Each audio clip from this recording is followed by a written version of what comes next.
नमस्कार प्रिय विद्यार्थियों। जैसा कि आपको पता है कि इंग्लिश में अपने जब डायरेक्ट और इनडायरेक्ट बनाते हैं या फिर एक्टिव से पैसिव वॉइस बनाते हैं तो आपको 4-5 सेंटेंस में उसको आपको चेंज करना होता है। उसी टॉपिक को उससे रिलेटेड मैं आपको कुछ सेंटेंस बता रहा हूँ। जनरल इंग्लिश में सेंटेंस जो होते हैं उसके टाइप्स 4 या 5 के बताए जाते हैं। तो मैंने यहाँ पर इनको समझाने की कोशिश की है, तो हम इनको समझते हैं। टाइप्स ऑफ सेंटेंस में जनरली 4 प्रकार के सेंटेंस होते हैं और इन सेंटेंस के जो टाइप्स हैं वो इस प्रकार हैं। डिक्लेरेटिव सेंटेंस, जिनको अपन एडजेक्टिव सेंटेंस कर सकते हैं। दूसरा जो टाइप्स है वो है इंपरेटिव सेंटेंस।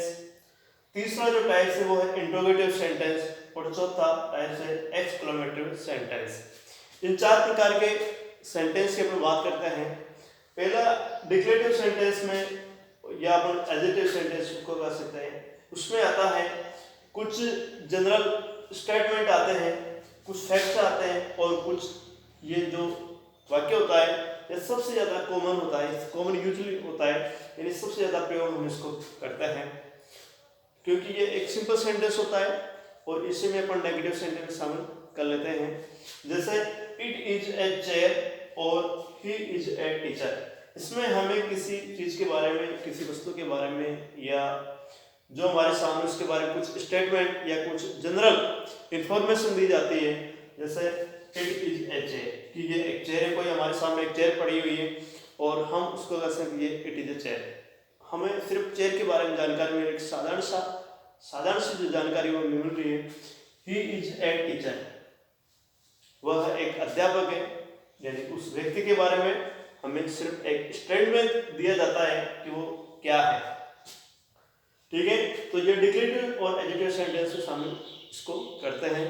दूसरा जो सेंटेंस है वो है इंपरेटिव सेंटेंस। इंपरेटिव सेंटेंस में जो है वो अपन 3-4 चीजें शामिल करते हैं। जैसे इसके अंदर कमांड आती है, ऑर्डर आता है यानी आदेश, रिक्वेस्ट यानी किसी से हम कुछ मांगते हैं या कुछ हेल्प कर उसकी चाहते हैं तो उसके रिक्वेस्ट यानी उसका निवेदन किया जाता है, और एडवाइस यानी सलाह। ठीक है, इसकी जो एक बेसिक जो पहचान है वो ये है कि ये हमेशा फर्स्ट फॉर्म में काम में लिया जाता है। वर्ब की फर्स्ट फॉर्म उसमें शुरू में काम में ली जाती है। जैसा हेल्प द पुअर यानी गरीबों को सहायता कीजिए, डू दिस वर्क इमीडिएटली, इस कार्य को तुरंत कीजिए। तो यहाँ पर आपने देखा होगा कि हेल्प और डू जो है उसकी मेन वर्ब की जो है वो फर्स्ट फॉर्म काम में ली जा रही है। यहाँ पर आपको ये वर्ब की फर्स्ट फॉर्म यहाँ पर आपको काम में लेनी होती है, यानी आपको उसी से वाक्य शुरू करना होता है। तीसरा जो वाक्य है वो है इंट्रोगेटिव सेंटेंस। इंट्रोगेटिव सेंटेंस में 2 प्रकार के इंट्रोगेटिव सेंटेंस होते हैं। एक तो हेल्पिंग वर्ब से स्टार्ट होने वाला और दूसरा था WH वर्ड से स्टार्ट होने वाला। जैसे ये जो सेंटेंस है, आर यू फाइन, क्या आप अच्छे हो, क्या आप सही हो, where do you like live, आप कहाँ रहते हो। तो दोनों सेंटेंस में उसने एक प्रश्न किया है।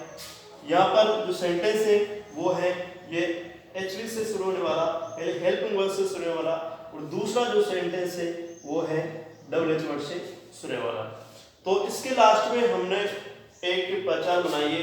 वो पहचान मानने का जो पहचाने के वाक्य का जो प्रकार है वैसा ही कि इसके लास्ट में हमें इंट्रोगेशन मार्क्स मिलेगा, यानी प्रश्नवाचक चिन्ह उसके लास्ट में दिया गया होता है। उससे वाक्य को पहचान सकते हैं कि वाक्य के कौन से टाइप्स हैं। तो इसका जब आंसर अपन देंगे तो HV वाले में तो हमें यस और नो में देना होता है, और वह यानी WH वर्ड्स वाले में आपको इसमें कुछ डिस्क्राइब करना होता है, यानी आपको कुछ लिखना होता है। डिटेल में आप इसको लिख सकते हो, आपको इसके अंदर डिटेल से उसका लिखना होता है। ठीक है, एक्सक्लेमेटिव सेंटेंस यानी जो चौथा जो वाक्य का प्रकार है वो एक्सक्लेमेटिव सेंटेंस, यानी वाक्य में एक सडन जो इमोशंस होती हैं जब उनको अपन प्रकट करते हैं तो express sudden emotions like Joy, सोरो, सरप्राइज, हैट एक्सेट्रा। इस प्रकार की जो फीलिंग्स होती हैं हम उसको एक्सप्रेस करने के लिए, बताने के लिए एक्सक्लेमेटिव सेंटेंस का प्रयोग किया जाता है। जैसे हुर्रा, वी हो वॉन द मैच, कोई खुशी से कहता है कि उसने मैच जीत लिया है, तो कहता है जिस टूर्नामेंट यानी इसके आगे ये जो इसका जो मार्क्स है वो ये होता है कि उल्टा जो हमारा छोटा है अपन इसको समझ सकते हैं, इस प्रकार का दिया गया होता है।